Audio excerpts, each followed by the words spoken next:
We'll guide you through how to sort Excel numbers with letters. If you find this helpful, don't forget to like and subscribe. Open Microsoft Excel on your computer or laptop, then wait until the start screen fully loads before continuing so everything runs smoothly.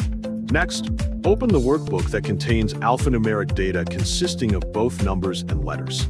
Make sure the correct worksheet is active so you are working on the intended dataset without confusion. Locate the column that contains the data you want to sort. Then review the data carefully to understand how the numbers and letters are combined within each cell. This step is important because alphanumeric data behaves differently compared to pure numerical data. Ensure there are no empty rows or inconsistent formats in the dataset, as these issues can affect the sorting result. Click anywhere inside your data range to begin the process. Then, move your cursor to the top ribbon menu and click the Home tab.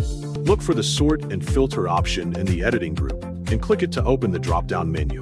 From the available options, choose Custom Sort to gain more control over how your data will be arranged.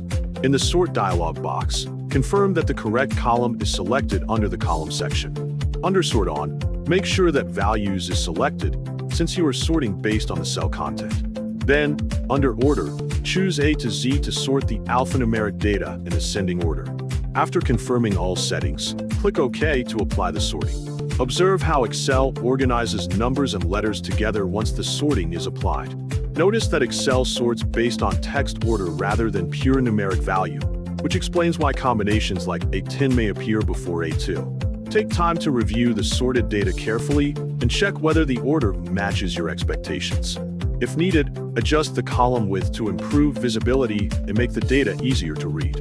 Apply additional formatting if needed to improve clarity and presentation. Finally, save your Excel file after completing the sorting process to ensure all changes are stored properly and can be accessed later without losing your updated data.